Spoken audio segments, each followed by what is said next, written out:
राज्यातील अनेक भागात अवकाळी आणि गारपिटीचा तडाखा. मका, गहू, हरभरा, कांदा पिकं धोक्यात. शेतकरी चिंतेत.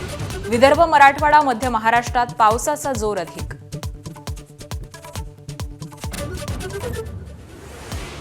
युद्धात इराणला साथ द्यायला हवी होती. भविष्यात भारताला त्रास होईल. गुढीपाडवा मेळाव्यामध्ये राज ठाकरेंची पंतप्रधान मोदींवरती टीका. तर महाराष्ट्र नेक्स्ट या नव्या वेबसाईटची घोषणा.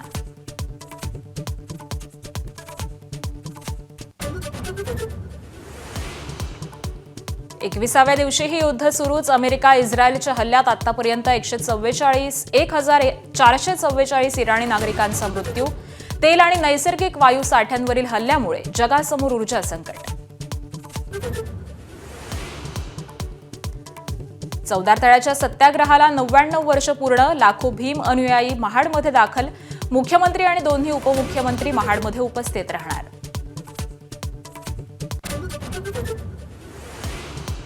आरकॉम कर्ज प्रकरणात अनिल अंबानींची तब्बल 7 तास सीबीआय चौकशी. 2,929 कोटींचं नुकसान झाल्याची एसबीआयची तक्रार. निधीची अफरातफर आणि गैरव्यवहार केल्याचा अंबानींवरती आरोप. अमेरिका आणि इस्रायल युद्धाची तीव्रता ही कमालीची वाढली आहे. आज युद्धाचा 21वा दिवस आहे. युद्धामध्ये आतापर्यंत 1444हून अधिक इराणी नागरिकांचा मृत्यू झालाय. तर इस्रायलच्या हल्ल्यामध्ये लेबनॉनमध्ये 1000हून अधिक लोकांनी प्राण गमावलेत. तेल आणि नैसर्गिक वायू साठ्यांवरील आणि प्रकल्पांवरील हल्ल्यामुळे ऊर्जा संकट निर्माण झालंय. कच्चं तेल आणि नैसर्गिक वायूच्या किमती या गगनाला भिडलेल्या आहेत. इराणने इस्रायलवरती आणि आखाती देशातल्या अमेरिकेच्या तळावरती रात्रभर मारा केला. इराणनं ऑपरेशन ट्रू प्रॉमिस अंतर्गत हवाई हल्ल्याची तब्बल 66वी खेप सुरू ठेवली. अमेरिकेच्या तळांवरती आणि इस्रायलवरती मारा करताना अमेरिकेनं 5 मोठ्या आकाराची आणि तीव्र क्षमतेचे क्षेपणास्त्र वापरल्याची ही माहिती आहे.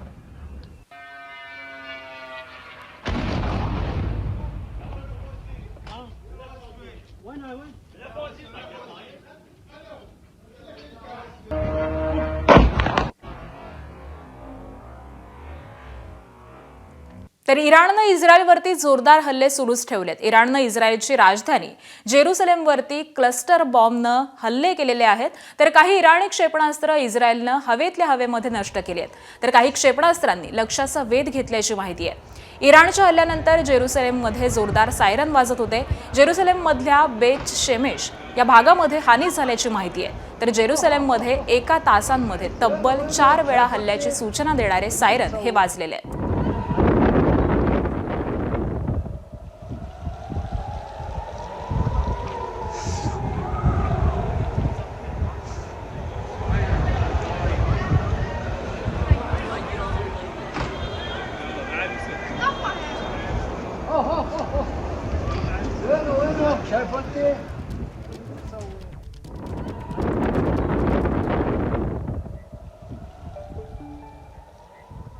इस्रायलचे पंतप्रधान बेंजामिन नेतन्याहू यांनी या युद्धाची 3 उद्दिष्ट जाहीर केलेली आहेत. इराणला अण्वस्त्रधारी राष्ट्र बनवण्यापासून रोखणं, बॅलिस्टिक क्षेपणास्त्रांचं संकट टाळणं आणि इराणच्या जनतेचं स्वातंत्र्य यासाठी हे युद्ध सुरू असल्याचं नेतन्याहूंनी म्हटलंय.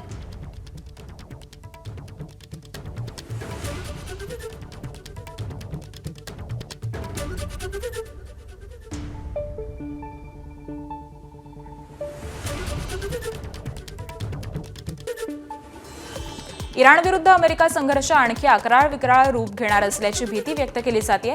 याला कारण ठरतंय अमेरिकेच्या संरक्षण मंत्र्यांचं वक्तव्य. सर्वात मोठा हल्ला केला जाईल अशी धमकी अमेरिकेचे संरक्षण मंत्री पीट हेगसेथ यांनी दिली आहे. आतापर्यंत इराणमधील 7000 ठिकाणांवरती हल्ले करण्यात आलेले आहेत.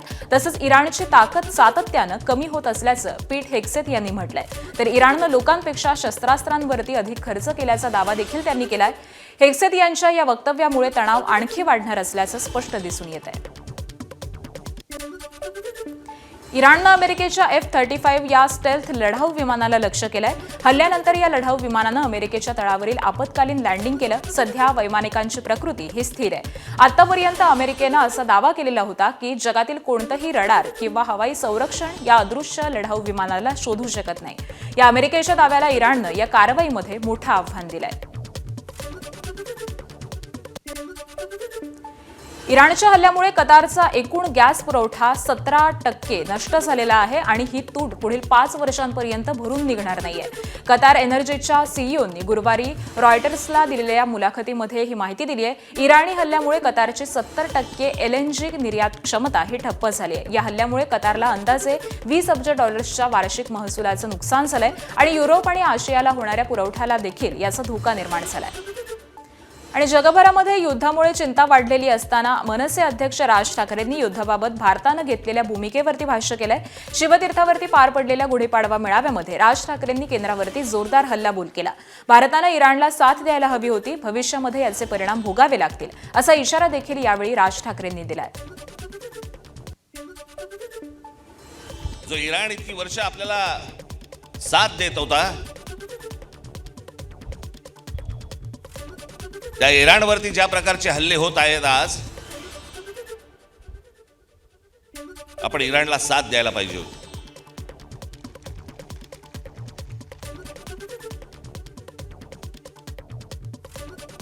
या देशामध्ये येणारं सगळं बरचसं तेल हे इराणमधनं येतं, ते आपल्याला रुपयामध्ये देतात.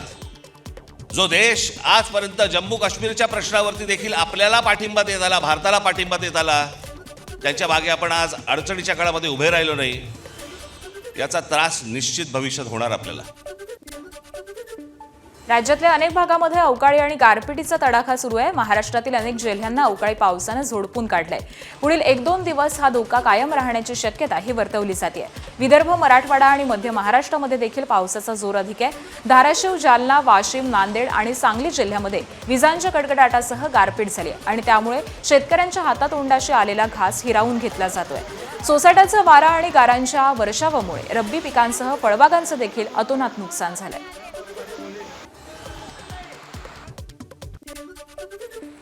नाशिकच्या सिन्नर शहर आणि ग्रामीण परिसरामध्ये काल संध्याकाळी हवामानामध्ये अचानक बदल होऊन अवकाळी पावसानं जोरदार एंट्री केली. कडक उन्हाच्या चटक्यानंतर अचानक आलेल्या या पावसामुळे सर्वसामान्यांची मोठी धावपळ उडाली, तर शेतकऱ्यांचीही मोठी तारांबळ उडाली. ग्रामीण भागामध्ये या पावसानं शेतकऱ्यांच्या तोंडचं पाणी पळालेलं असून कांदा, गहू आणि हरभरा ही पिकं काढणीच्या अवस्थेमध्ये असताना आलेल्या या पावसामुळे या पिकांचं मोठं नुकसान झालेलं आहे. पीक हातामधून जाण्याची भीती शेतकरी वर्गामधून व्यक्त केली जाते. नाशिकमधील देवळा तालुक्यातील उमराणे परिसरामध्ये काल संध्याकाळी अचानक हवामान बदलात गारांसह मुसळधार पावसानं हजेरी लावली. या अवकाळी पावसामुळे काढणीला आलेल्या कांदा, द्राक्ष आणि डाळिंब या पिकांना मोठा फटका बसण्याची शक्यता असून शेतकरी वर्ग चिंतेमध्ये सापडलाय. दरम्यान जोरदार पावसामुळे आठवडे बाजारामध्ये धांदल उडाली, तर काही भागांमध्ये वीज पुरवठा खंडित झाल्यामुळे अंधाराचं वातावरण पाहायला मिळालं.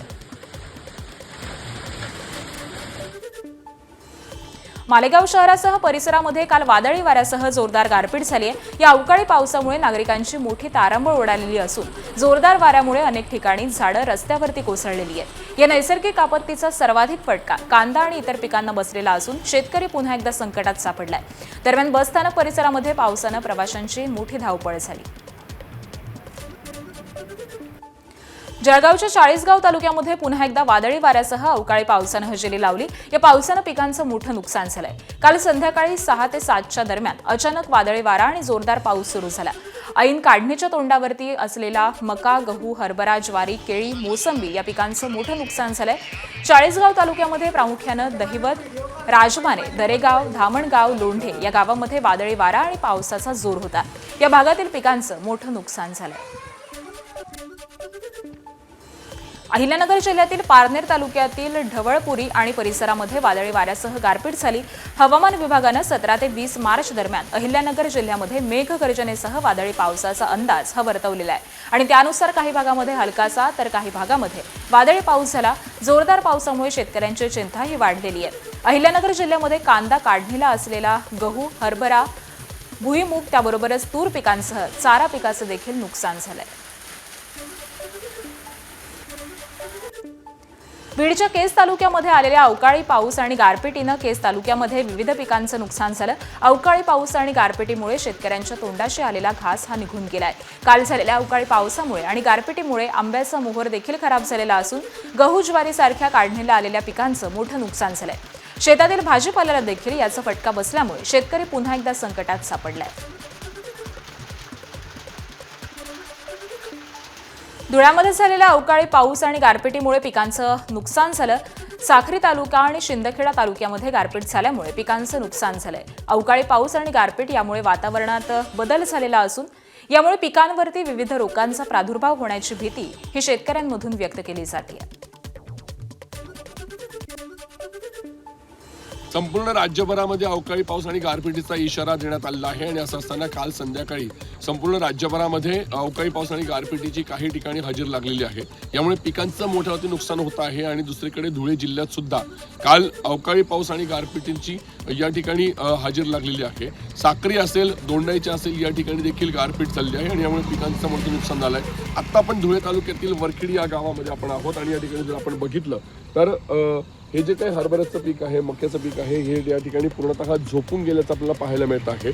मात्र दुसरीकडे साक्री तालुक्यामध्ये कांदा पिकाचं मोठं नुकसान झालेलं आहे. तर दुसरीकडे दोंडाईच्या मध्ये देखील कांदा असेल आणि इतर रब्बी हंगामातील ही पिके असतील यांचं देखील नुकसान झाल्याचं या ठिकाणी सांगण्यात येत आहे. त्यामुळे शेतकऱ्यांमधून आता चिंता व्यक्त होते. दुसरीकडे वातावरण बदलाचा देखील फटका जो आहे तो या पिकांना बसताना पाहायला मिळणार आहे.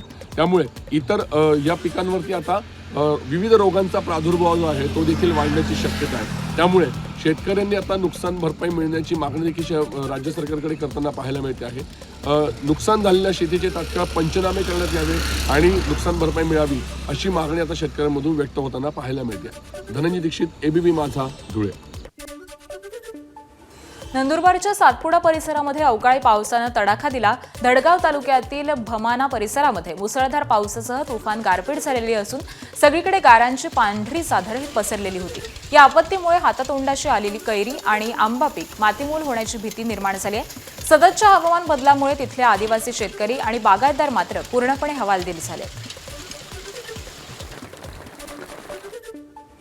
पालघर शहरामध्ये वादळी वाऱ्यासह अवकाळी पाऊस झाला. अचानक आलेल्या पावसामुळे नागरिकांची चांगलीच तारांबळ उडाली. या अवकाळी पावसामुळे वीटभट्टी उत्पादकांना चांगलाच फटका बसलाय.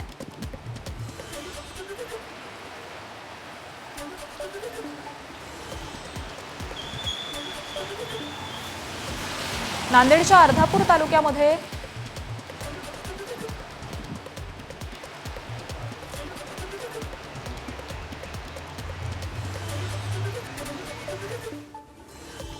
अर्धापूर तालुक्यामध्ये वादळी वाऱ्यासह अवकाळी पावसानं हजेरी लावली. काही भागामध्ये गारांचा वर्षाव देखील झाला, ज्यामुळे ज्वारी, केळी पिकांचं मोठं नुकसान झालं. तसंच काढणी सुरू असताना हळद भिजल्याची घटनाही घडली.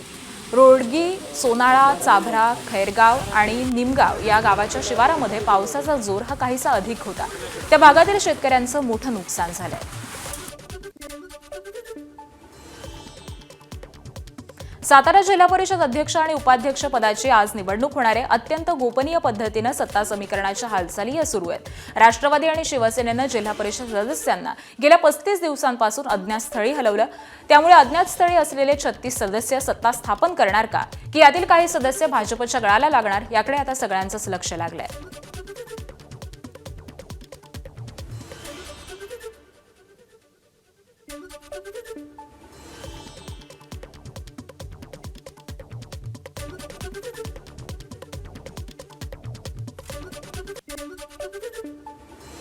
निवडणुकीच्या काळात मला अनेक जण संपवायला निघाले होते असा आरोप धनंजय मुंडेंनी केलाय. एकट्या धनंजय मुंडेंना बदनाम करण्यासाठी मोठमोठे नेते हे सर्व काही करत होते असा आरोप धनंजय मुंडेंनी केलाय.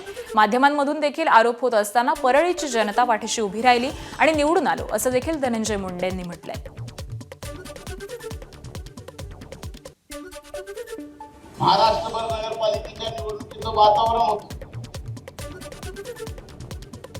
मी मात्र वेगळ्याच वातावरणात सर्व दूर एकट्या धनंजय मुंडेला बदनाम करण्यासाठी जे काय करता येईल ते महाराष्ट्रातले मोठे मोठे मोठे मोठे नेते करत. मग शेवटी मला वाटलं जर आपल्यात काहीतरी नक्कीच असेल त्याच्याशिवाय हे संपवायला आपल्याला निघाले. त्यांना असं वाटत असावं की हे बाबा आपल्याला पुढे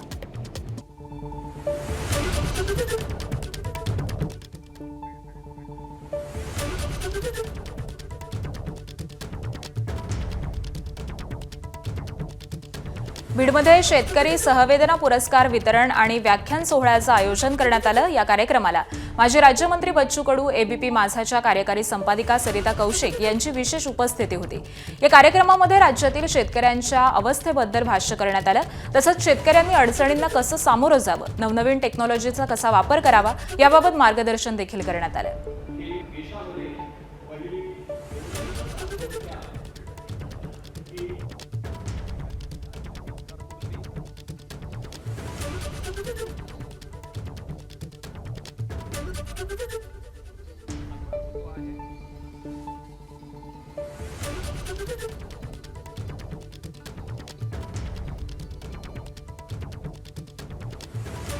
प्रत्येक शेतकऱ्याला इस्रायलबद्दल माहिती आहे, पण तरीसुद्धा मी आज तुम्हाला परत एकदा सांगते, इस्रायलसारखा देश सध्या युद्धामुळे चर्चेत आहे, पण शेतीत त्याचं स्थान मोठं आहे।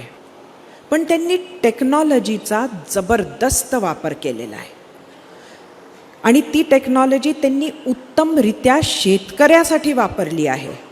तर तिथे तुम्हाला माहिती आहे का, तिथे खारं पाणी आहे, समुद्राचं पाणी आहे, पण शेतीला लागणारं 80% पाणी त्यांनी टेक्नॉलॉजीच्या मदतीनं खाऱ्याचं गोड केलं आहे आणि मग ते गोड पाणी शेतीसाठी ते वापरतात।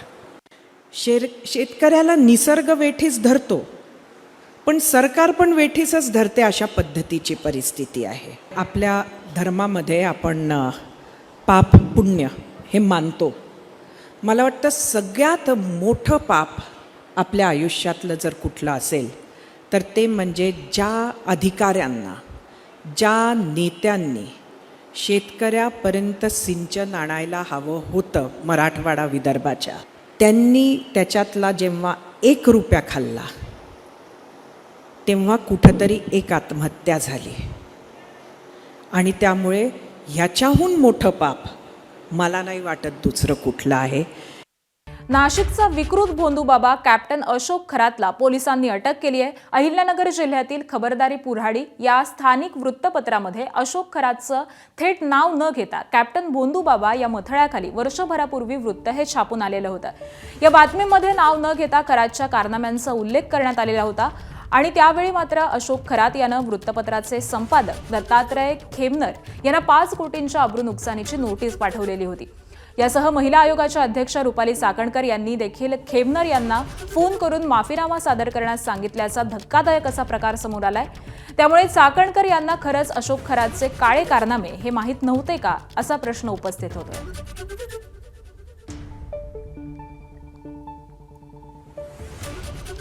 काय नेमकं घडलं होतं, हा लेख तुम्ही जो छापला तो कोणत्या माहितीच्या आधारावर? खरं तर आपण 1 वर्षापूर्वी लैंगिक शोषणासंदर्भात दैनिक खबरदार पुढारी हे माझं वृत्तपत्र आहे, याच्यामध्ये मी बातमी प्रसिद्ध केली होती। तर ही बातमी अशी होती, महिलांचे लैंगिक शोषण करणारा लिंगपिसाड भोंदू कॅप्टन बाबा, खबरदार पुढारी करणार पोलखोल, अनेक मंत्री, सरकारी अधिकारी, महिला कर्मचारी कॅप्टन भोंदू बाबाच्या भक्त। ही बातमीमध्ये मी कुठेही कॅप्टन खराचं नाव छापलेलं नव्हतं, मी फक्त भोंदू कॅप्टन बाबा लैंगिक शोषण करतो असं छापलं होतं। मग ह्या बातमीत कॅप्टन खरातापर्यंत गेली, कॅप्टन खरात तोच स्वतः अशोक खरात म्हणला मी कॅप्टन आहे, त्यांनी वावी पोलीस स्टेशनला माझ्यावर दखलपत्र गुन्हा दाखल केला आणि त्याच्या देवस्थानावरातल्या चाकणकर बाईनं मला त्या ठिकाणी कॉल करून असं प्रेशराईज केलं। एवढं करून त्यांनी मला नोटीस दिली का तुम्ही या बातमीचा 4 दिवसाच्या आत मला खुलासा जर दिला नाही तर मी तुमच्यावर सुमोटो अंतर्गत गुन्हा दाखल करीन। त्याचं पत्र देखील श्रीरामपूर शहर पोलीस स्टेशन दिलं त्यांनी, या संपादकावरती सुमोटो अंतर्गत गुन्हा दाखल करा। एखादा पत्रकार एखाद्या प्रकरणाला जर वाचा फोडत असेल तर मग आयोगाचे अध्यक्ष त्या ठिकाणी पत्रकाराचा गळा घोटण्याचं काम, पत्रकारावर प्रेशर आणण्याचं काम, दबाव आणण्याचं काम चाकणकर करताय। आणि कॅप्टन खरात यांनी मला, तुम्हाला तारीख वेळ दाखवतो, तब्बल 5 कोटी रुपयाचा ह्या तारखेला त्यांनी 4/4/2025 रोजी दत्तात्रय खेमनर संपादक खबरदार पुढारी कॅप्टन अशोक खरात, हा हे बघा या तुमच्या समोर दाखवतोय, हा 5 कोटी रुपयाचा आकडा, 5 कोटी रुपयाची आब्रू नुकसानची नोटीस मला त्या ठिकाणी दिली। मी तर सरकारला अशी विनंती करन, आणि ज्या महिला कॅप्टन खरातच्या ज्यांनी अत्याचार झालाय त्या महिलांनी समोर येऊन आता काही महिलांनी फिर्याद देणं गरजेचं आहे। वर्षभरापूर्वी जर या प्रकरणाशी निगडीत सखोल चौकशी झाली असती तर हा गुन्हा किंवा अशोक खरात यांचे कारनामे तेव्हाच बाहेर आले असते, हे मात्र निश्चित। नितीन ओझा, एबीपी माझा, श्रीरामपूर, अहिल्यानगर। तर अशोक खरात या भोंदूगिरी करणाऱ्या मांत्रिकाला पोलिसांनी अटक केली आहे। या मांत्रिकानं गुंगीचं औषध देऊन एका महिलेवरती बलात्कार केल्याप्रकरणी नाशिकच्या सरकारवाडा पोलीस ठाण्यामध्ये गुन्हा दाखल करण्यात आलेला होता. या भोंदूबाबाच्या अटकेनंतर त्याचे अनेक कारनामे हे उघड होऊ लागलेत. त्यातच त्याच्या अटकेचा थरार आणि पोलिसांनी बाळगलेली गुप्तता हा सुद्धा एक चर्चेचा विषय ठरलाय. कशी झाली आहे या भोंदूबाबाला अटक, आपण ग्राफिक्सच्या माध्यमातून जाणून घेऊयात. सरकारवाडा पोलिसांमध्ये महिलेकडून खरात विरोधामध्ये अत्याचाराचा गुन्हा दाखल करण्यात आलेला होता. नाशिक पोलिसांच्या क्राईम ब्रँचनं खरातचं घर गाठलं. त्यानंतर खरात पळून जाईल या शक्यतेमुळे पोलिसांनी बनाव रचला. खरातच्या घराच्या परिसरामध्ये चोर शिरल्याचं कारण दिलं.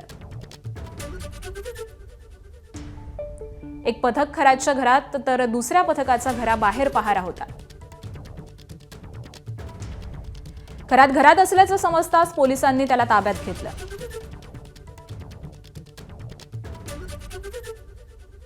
तर अशा पद्धतीनं पोलिसांनी खरातला अटक केलेली आहे. एपस्टीन फाईल्सच्या विरोधामध्ये काँग्रेस पक्ष नागपूरच्या संघ मुख्यालयावरती मोर्चा काढणार आहे. प्रदेशाध्यक्ष हर्षवर्धन सपकाळ यांच्या नेतृत्वामध्ये 23 मार्चला सोमवारीच 11 वाजता काँग्रेसनं या मोर्चाचं आयोजन केलेलं आहे. नागपूर शहर आणि ग्रामीणच्या पदाधिकाऱ्यांना मोठ्या संख्येनं या मोर्चामध्ये उपस्थित राहण्याच्या सूचना या देखील करण्यात आल्या आहेत.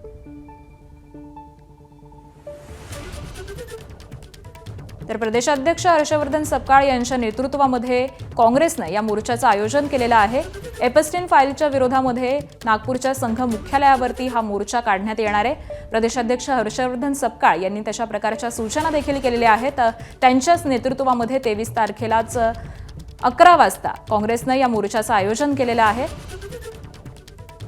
अशोक खरात महिला अत्याचार प्रकरणी मुख्यमंत्री फडणवीसांनी 2 आठवड्यांपूर्वीच कारवाईचे आदेश दिल्याची माहिती विश्वसनीय सूत्रांनी दिली आहे. मुख्यमंत्री आणि गृहमंत्री देवेंद्र फडणवीसांनी 2 आठवड्यापूर्वी संबंधित प्रकरणामध्ये लक्ष घातलेलं होतं.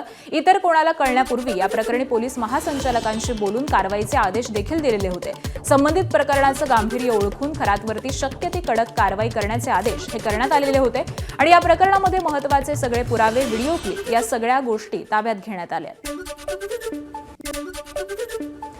राष्ट्रवादीचे आमदार अमोल मिटकरी यांनी नाशिकच्या कॅप्टन अशोक खरात प्रकरणावरून खळबळजनक ट्विट केलंय. या ट्विटमध्ये त्यांनी VSR कंपनीच्या विमानासोबतचा फोटो शेअर करत खरातचे कंपनीचे मालक VK सिंग यांच्याशी संबंध आहेत का याची चौकशी करण्याची मागणी केली आहे. तसंच अजित पवार यांच्या निवासस्थानाबाहेर झालेल्या अघोरी पूजेचीही खरात यांचा संबंध आहे का याचाही तपास करण्याची मागणी त्यांनी केली आहे. तर या प्रकरणी SIT मार्फत सखोल तपास व्हावा अशी मागणी करत महत्त्वाचे धागेदोरे मिळतील असा विश्वास मिटकरींनी व्यक्त केला आहे. दादांचा जो बारामतीचा जो बंगला आहे बारामतीमध्ये सहयोग सोसायटी, त्याच्या समोर पण काही महिन्यांपूर्वी एक अघोरी प्रकार झाला होता. लिंबू मिरची टाकून बाहुली वगैरे ठेवून. आणि देवगिरी जो मुंबईचा शासकीय बंगला आहे तिथं सुद्धा काही अंतरावर हा अघोरी प्रकार झाला होता. आणि हा बाबा जो दिसतो तो VSRच्या विमानासोबत दिसतो. म्हणजे हा VSR व्हेंचर या विमानानं प्रवास करायचा. आम्हाला अशी शंका आहे की VSRचा जो मालक आहे त्या VK सिंगचाही हा गुरु असण्याची शक्यता नाकारता येत नाही. अशोक खरातमुळे राज्य महिला आयोगाच्या अध्यक्षा रुपाली चाकणकर यांच्या अडचणी या चांगल्याच वाढल्यात. राज्य महिला आयोगाच्या अध्यक्षा रुपाली चाकणकर फरार, बजाव टाली अशा आशयाची पोस्ट रुपाली ठोंबरे पाटील यांनी केली आहे.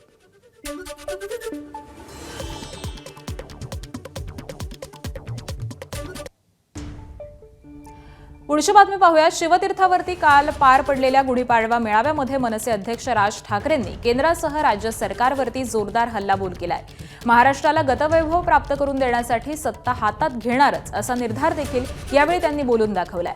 राज्यावरील कर्जाचं ओझं, तरुणाई भोवतीचा ड्रग्सचा विळखा, राज्यातली वाढती गुन्हेगारी अशा अनेक विषयांवरून राज ठाकरेंनी सरकारला खडेबोल सुनावलेत. तसंच यावेळी मनसेच्या एका वेबसाईटचं देखील अनावरण करण्यात आलं.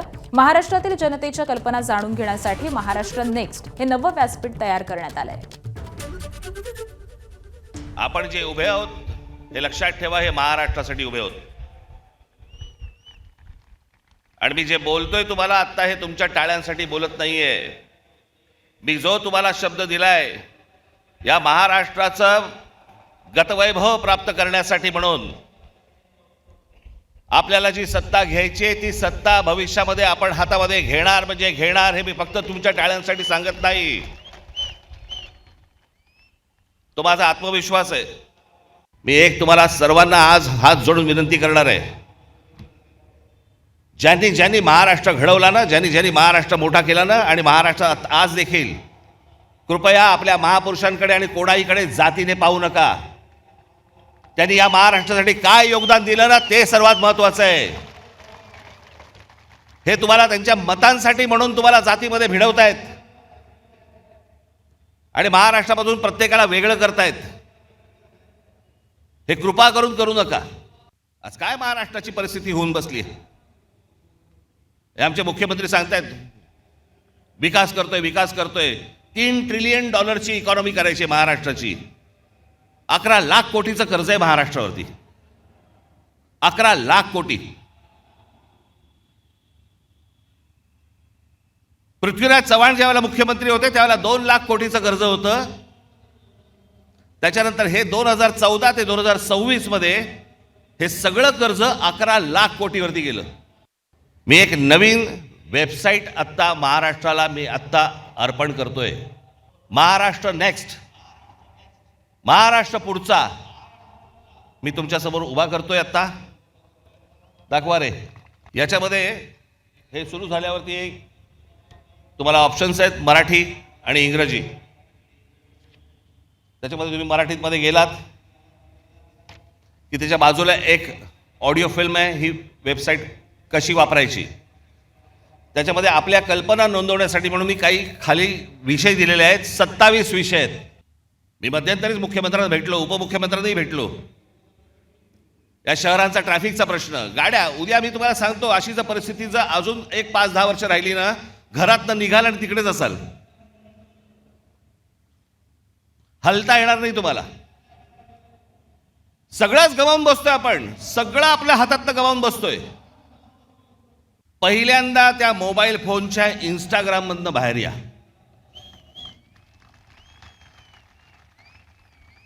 सकाळी संडास नाही, लवकर बाहेर याल. मध्यंतरी ते आमचे ते काय ते रील बाज वगैरे सगळे आले होते. मी माझ्याकडे नव्हतं ते मोबाईलवरती, ते टाकलं. ते गुंतायला होतं त्याच्यात. मी मागे म्हटलं होतं ना, ते डान्स बार बंद झाले ना, त्याची लक्षणं आहेत ती. तिकडे ते बंद झालं, इथे मोबाईलवर सुरू झालं. 3 वेळा आजपर्यंत कर्जमाफी झाली शेतकऱ्यांची, 3 वेळा. पण या देशामध्ये सर्वाधिक शेतकरी आत्महत्येचा आकडा महाराष्ट्रात आहे. दररोज आत्महत्या होत आहेत. रोज शेतकरी आत्महत्या करतायत. कोणाला काही पडलेलं नाहीये. मनसे अध्यक्ष राज ठाकरे यांच्या सभेवरून मंत्री गिरीश महाजन यांनी जोरदार निशाणा साधलाय. राज ठाकरे हे संधी साधू असून केवळ सोयीनुसार मराठीचा मुद्दा उपस्थित करतात अशी टीका महाजन यांनी केली आहे. मुंबई गुजरातला गेली अशी विधानं करून लोकांची दिशाभूल करण्याचा प्रयत्न आता यशस्वी होणार नाही, कारण जनतेचा त्यांच्यावरचा विश्वास उडालाय असं देखील महाजन म्हणाले. ठाकरेंनी आता कोणतीही सभा घेतली तरी त्याचा काहीही उपयोग होणार नाही असा टोला देखील त्यांनी लगावलाय. ते यांना एकत्र येऊ द्या, स्वतंत्र घेऊ द्या, अजून काही करू द्या. लोक त्यांच्या मागे नाहीत. लोकांना माहिती आहे संधी साधू आहेत. फक्त वेळ आली की फक्त मराठी करतात. वेळ आली की मुंबई गेली गुजरात गेली असं काहीतरी बडबडतात. लोकांचा त्यांच्यावर विश्वास राहिलेला नाही. आपण महापालिका निवडणुकीत बघितलं, आपण विधानसभेत सगळे रेकॉर्ड आजपर्यंत जुडले, त्यामध्ये आपण त्या ठिकाणी बघितलं आहे. त्यामुळे त्यांना आता काही करू द्या, काही बोलू द्या, काही बडबड करू द्या. लोकांना कळून चुकलेलं आहे की हे सगळे ढोंगी बाबा आहेत.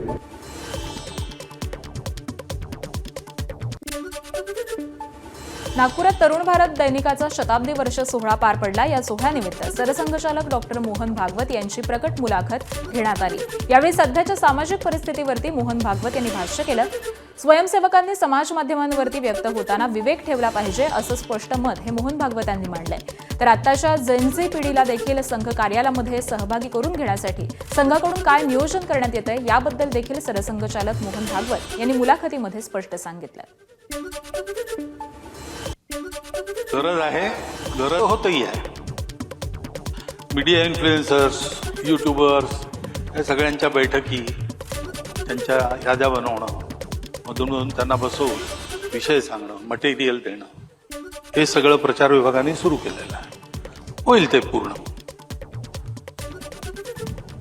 स्वयंसेवकांनी सोशल मीडियावर नवी नवी टेक्नॉलॉजी येते, नवी नवी साधनं येतात. त्यांची जशी ही विशेषता आहे की सोशल मीडिया ओपन आहे, कोणी त्याला फार नियंत्रण करू शकत नाही, प्रत्येकाच्या हातात ते आहे. हे लक्षात घेऊन मग विवेक नीट असला पाहिजे. शैली, गोष्ट जी सांगायची एखादी, ती गोष्ट नीट सांगितली पाहिजे. म्हणजे 4 स्वयंसेवक तिथे काहीतरी वेडं वाकडं लिहितात, त्याच्यामुळे काही समज बनतं. पण आता आम्ही मोठ्या प्रमाणावर जेव्हा समाजात जातो तेव्हा आम्ही जे बोलतो तर आम्ही जास्त अधिकृत होतो. प्रत्येक स्वयंसेवक बोलूच, प्रत्येक स्वयंसेवक मी स्वयंसेवकच आहे त्या दृष्टीने. परंतु आता मला सरसंघ चालक केलाय, त्यामुळे मी बोलीन ते ऑथेंटिक आहे. तर माझ्या बोलण्यातून हे गैरसमज दूर होतील, असे आमच्या कार्यकर्त्यांच्या सांगण्यातून ते गैरसमज दूर करणं हे आमचं काम आहे. परंतु या दृष्टीने स्वयंसेवकांचं प्रशिक्षण करणे याची तजवीज ही सुरू झालेली आहे. तर शाखेमध्ये तर जिथे इथे आम्ही अप्रोच करू शकतो, त्यांना सहज उपलब्ध होऊ शकते, ते येतातच. पण एरवी सुद्धा त्यांनी आलं पाहिजे म्हणून शाखेमध्ये ते येतपर्यंतचे काही पडाव अशी व्यवस्था संघ करतो आहे. हाय राईज बिल्डिंग्समध्ये कसं काम करायचं, गेटेड सोसायटीमध्ये कसं काम करायचं, बालगोकुलम सारख्या काही अल्टरनेटिव्ह कामांची योजना करायची, हे सगळं आमच्या कार्यशैलीला आता आम्ही जोडलेलं आहे. आणि त्यानुसार जैनजीची सुद्धा संख्या वाढली पाहिजे याची बैठकीतून विचारपूस, अखिल भारतीय बैठकीतून त्याचे आकडे घेणं हे आता सुरू होणार आहे. त्याच्यामुळे त्याचा विचार करतो आहे. पण त्यांच्या म्हणजे वैचारिक कंटेंटमध्ये आमच्या या कामाकरता पुष्कळ अनुकूलता आहे. पुढच्या बातम्यांकडे वळूयात. महाडच्या चौदार तळे सत्याग्रहाला आज 99 वर्ष पूर्ण होत आहेत. या पार्श्वभूमीवरती आयोजित कार्यक्रम आणि महामानव डॉक्टर बाबासाहेब आंबेडकर यांना अभिवादन करण्यासाठी महाराष्ट्राचे मुख्यमंत्री आणि दोन्ही उपमुख्यमंत्री आज रायगड दौऱ्यावरती आहेत. याचवेळी त्यांच्यासोबत मंत्री संजय शिरसाट, उदय सामंत, भरत गोगावले, आदिती तटकरे देखील उपस्थित राहणार आहेत. चौदार तळे सौंदर्यीकरण आणि पाणी शुद्धीकरण या कामासाठी शासनामार्फत 55 कोटी रुपयांचा निधी हा उपलब्ध करून देण्यात आलाय. या कामाचं भूमिपूजन यावेळी केलं जाणार आहे. यावेळेला स्वतः मुख्यमंत्री, उपमुख्यमंत्री, आमचे काही मंत्री, आमदार, खासदार हे सगळे येणार आहेत. आणि चौदार तळ्याच्या सुशोभीकरणाचं भूमिपूजन मुख्यमंत्र्यांच्या, उपमुख्यमंत्र्यांच्या शुभ हस्ते होणार आहे. बातमी आहे एबीपी माझाच्या इम्पॅक्ट संदर्भातली. वर्धा जिल्ह्यातील हिंगणघाट तालुक्यामध्ये कोल्ही वेड्यावरती जलजीवन मिशन अंतर्गत गेल्या 1.5 वर्षांपासून पाणी पुरवठा होत नसल्यामुळे वास्तव हे एबीपी माझानं दाखवलेलं होतं आणि त्यानंतर गेले अनेक महिने झोपी गेलेलं प्रशासन हे खडबडून जागं झालं. बातमी प्रसारित होण्याच्या दुसऱ्याच दिवशी गावामध्ये तुटलेले पाईप जोडण्याचं काम सुरू झालं आणि काल संध्याकाळपासून कोल्ही गावामध्ये जलजीवन मिशन अंतर्गत नळाला पाणी पुरवठा हा सुरू झालाय. त्यामुळे गावकऱ्यांनी समाधान व्यक्त केलंय. मात्र ही कामं आधीच का झाली नाही असा सवाल देखील उपस्थित होतोय. राज्यातल्या अनेक भागामध्ये अवकाळी आणि गारपिटीचा तडाखा सुरू आहे. महाराष्ट्रातील अनेक जिल्ह्यांना अवकाळी पावसानं झोडपून काढलंय. पुढील 1 ते 2 दिवस हा धोका कायम राहण्याची शक्यता वर्तवली जाते. विदर्भ, मराठवाडा आणि मध्य महाराष्ट्रामध्ये देखील पावसाचा जोर अधिक आहे. धाराशिव, जालना, वाशिम, नांदेड आणि सांगली या जिल्ह्यांना विजांच्या कडकडाटासह गारपीट झाली आणि त्यामुळे शेतकऱ्यांच्या हातातोंडाशी आलेला घास हा हिरावून घेतला गेलाय. सोसाट्याचा वारा आणि गारांच्या वर्षावामुळे रब्बी पिकांसह फळबागांचं अतोनात नुकसान झालंय. नाशिकच्या सिन्नर शहर आणि ग्रामीण परिसरामध्ये काल संध्याकाळी हवामानामध्ये अचानक बदल होऊन अवकाळी पावसानं जोरदार एंट्री केली. कडक उन्हाच्या चटक्यानंतर अचानक आलेल्या या पावसामुळे सर्वसामान्य नागरिकांची मोठी धावपळ उडाली, तर शेतकऱ्यांची देखील मोठी तारांबळ उडाली. ग्रामीण भागामध्ये या पावसानं शेतकऱ्यांच्या तोंडचं पाणी पळालेलं असून कांदा, गहू आणि हरभरा ही पिकं काढणीच्या अवस्थेमध्ये असताना आलेल्या या पावसामुळे या पिकांचं मोठं नुकसान झालेलं आहे. पीक हातामधून जाण्याची भीती शेतकरी वर्गामधून व्यक्त केली जाते. नाशिकमधील देवळा तालुक्यातील उमराणे परिसरामध्ये काल संध्याकाळी अचानक हवामान बदलामुळे गारांसह मुसळधार पावसानं हजेरी लावली. या अवकाळी पावसामुळे काढणीला आलेल्या कांदा, द्राक्ष आणि डाळिंब पिकांना मोठा फटका बसण्याची शक्यता असून शेतकरी वर्ग चिंतेमध्ये सापडलाय. दरम्यान जोरदार पावसामुळे आठवडे बाजारामध्ये धांदल उडाली. काही भागांमध्ये वीज पुरवठा खंडित झाल्यामुळे अंधाराचं वातावरण पाहायला मिळालं. मालेगाव शहरासह परिसरामध्ये काल वादळी वाऱ्यासह जोरदार गारपीट झाली. या अवकाळी पावसामुळे नागरिकांची मोठी तारांबळ उडालेली असून जोरदार वाऱ्यामुळे अनेक ठिकाणी झाडं देखील रस्त्यावरती कोसळली. या नैसर्गिक आपत्तीचा सर्वाधिक फटका कांदा आणि इतर पिकांना बसलेला असून शेतकरी पुन्हा एकदा संकटात सापडलाय. दरम्यान बस स्थानक परिसरामध्ये पावसानं प्रवाशांची देखील मोठी तारांबळ उडाली. जळगावच्या चाळीसगाव तालुक्यामध्ये पुन्हा एकदा वादळी वाऱ्यासह अवकाळी पावसानं हजेरी लावली. या पावसानं पिकांचं मोठं नुकसान झालंय. काल संध्याकाळी 6 ते 7च्या दरम्यान अचानक वादळी वारा आणि जोरदार पाऊस झाला. ऐन काढणीच्या तोंडावरती असलेला मका, गहू, हरभरा, ज्वारी, केळी, मोसंबी या पिकांचं मोठं नुकसान झालंय. चाळीसगाव तालुक्यामध्ये प्रामुख्यानं दहिवद, राजबाने, दरेगाव, धामणगाव, लोंढे या गावांना वादळी वारा आणि पावसाचा जोरदार फटका बसलाय. या भागातील पिकांचं देखील मोठं नुकसान झालंय. या पावसामुळे आणि या गारपिटीमुळे शेतकऱ्यांच्या शेतात नाही तर शेतकऱ्यांच्या डोळ्यात जास्त पाणी आहे. जिल्हा प्रशासनाला आणि महाराष्ट्र सरकारला एक विनंती आहे की आपण तात्काळ पंचनामे सुरुवात करावी आणि लवकरात लवकर शेतकऱ्यांना योग्य ती भूमिका घ्यावी. अहिल्यानगर जिल्ह्यातील पारनेर तालुक्यातील ढवळपुरी आणि परिसरामध्ये वादळी वाऱ्यासह गारपीट झाली.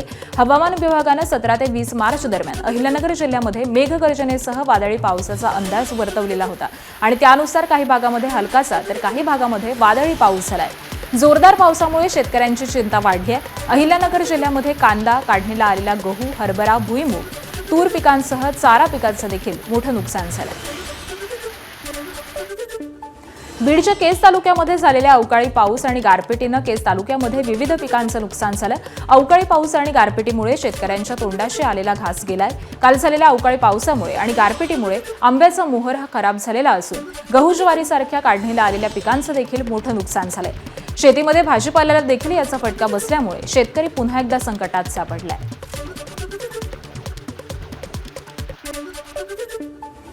बीडच्या डोंगरपट्ट्यामुळे झालेल्या गारपिटीची विदारक दृश्य ही समोर आलेली आहेत. बीडच्या कोरडेवाडी आणि काशीदवाडी या भागामध्ये झालेल्या गारपिटीनंतर तब्बल 2 इंच गारांचा खच पडल्याचं पाहायला मिळतंय. या गारपिटीमुळे गहू, ज्वारी, आंबा आणि भाजीपाल्याचं नुकसान झालंय. काढणीला आलेल्या पिकांचं नुकसान झाल्यामुळे शेतकरी हवालदिल झालाय.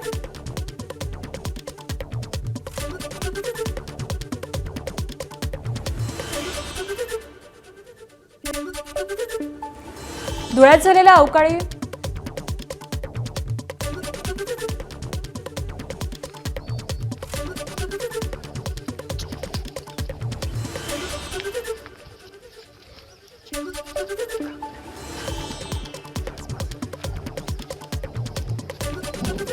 तर बीडमधली ही सगळी दृश्य आहेत. बीडमध्ये मोठ्या प्रमाणावरती काल पाऊस झाला, गारपीट देखील झालेली आहेत आणि गारपिटीनंतर डोंगर भागातली ही सगळी दृश्य समोर आलेली आहेत. कोरडेवाडी आणि काशीदवाडीमध्ये ही मोठ्या प्रमाणावरती गारपीट झाल्याचं दिसून येत आहे आणि यामुळे गहू असेल, ज्वारी, आंबा आणि त्याचबरोबर भाजीपाला या पिकाचं मोठ्या प्रमाणावरती नुकसान झालेलं आहे आणि त्यामुळे शेतकरी हा देखील आता चिंतेत सापडलाय.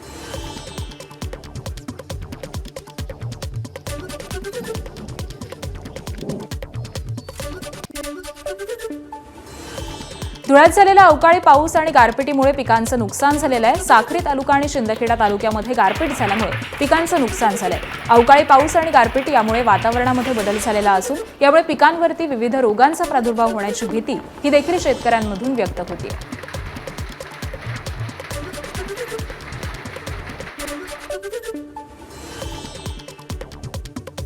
नंदुरबारच्या सातपुडा परिसरामध्ये अवकाळी पावसानं तडाखा दिलाय. धडगाव तालुक्यातील भमाना परिसरामध्ये मुसळधार पावसासह तुफान गारपीट झालेली आहे. सगळीकडे गारांची पांढरी चादर पसरलेली आहे. या आपत्तीमुळे हातातोंडाशी आलेला कैरी आणि आंबा पीक मातीमोल होण्याची भीती निर्माण झाली आहे. सततच्या हवामान बदलामुळे तिथले आदिवासी शेतकरी आणि बागायतदार मात्र पूर्णपणे हवालदिल झाले. नांदेडच्या अर्धापूर तालुक्यामध्ये वादळी वाऱ्यासह अवकाळी पावसानं हजेरी लावली. काही भागामध्ये गारांचा वर्षाव देखील झाला आणि त्यामुळे ज्वारी, केळी पिकांचं मोठं नुकसान झालंय. तसंच काढणी सुरू असताना हळद भिजल्याची देखील घटना घडली आहे. रोडगी, सोनाळा, चाभरा, खैरगाव आणि निमगाव या गावाच्या शिवारामध्ये पावसाचा जोर हा काहीसा अधिक होता. त्या भागातील शेतकऱ्यांचं मोठं नुकसान झालेलं आहे.